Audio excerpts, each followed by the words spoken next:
तो कल तो हम लोगों ने अल्मोड़ा में होली सेलिब्रेट कर दी थी और वहाँ गांव में भी बच्चे मेरा इंतजार कर रहे थे कि जब चित्रा बुआ आएगी तो हम उनके ऊपर गोबर का पानी डालेंगे। मतलब उन बच्चों ने ना 2-3 महीने से ही मेरे लिए प्लान बना रखे हैं, पर उन्हीं के बीच में मेरी भी एक जासूस है ना, तो उसने मुझे सब कुछ बता दिया था।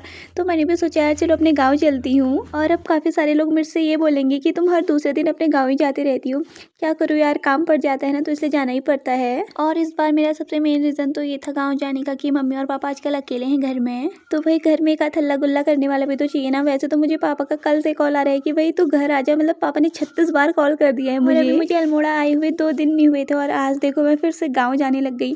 तो भाई मैं हो रही थी फटाफट से रेडी, और भाई साहब ये मेरे बाल, मतलब मेरे बाल जब परसों तक थोड़ी सी बड़े थे ना, ये तब भी मेरे से नहीं बनते थे। अब तो मैंने इतने ज्यादा छोटे कर दिए हैं कि ये मेरे हाथ में ही नहीं आ रहे हैं। और भाई जब मैं अपने बालों को बांध रही हूँ ना, तो भाई बाल बांध के तो मैं बिल्कुल तेरे नाम वाले हीरो की तरह ही लग रही हूँ।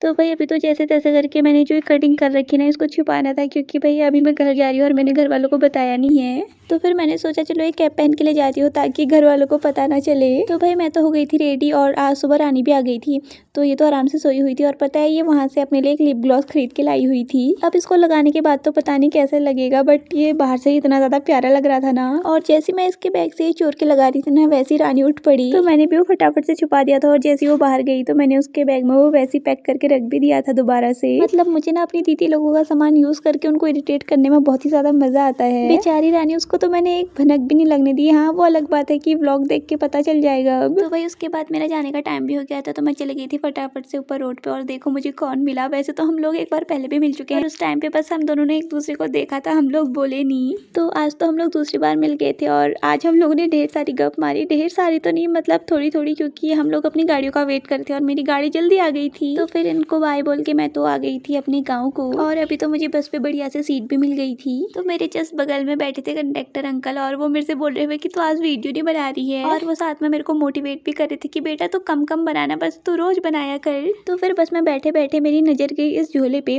तो मुझे लगा यार ये तो जाना पहचाना झोला जैसा लग रहा है। और तभी फिर लक्ष्मी दी का मैसेज आ गया था कि पीछे को देख, तो पता चला अरे ये तो लक्ष्मी दी का ही झोला है। तो फिर उसके बाद मैं भी पहुंच गई थी घर, और घर आके इतना सुनसानी जैसी लग रही थी ना। तो फिर उसके बाद मैं भी मम्मी पापा से मिली और मैंने मम्मी को अपने बाल दिखाए, तो मेरी मम्मी टॉन्ट देते हुए बोली ठहरी हाँ भल्ला गंजी अब। तो आज के लिए इतना ही, अब मिलेंगे कल एक नए व्लॉग के साथ। ठीक छू।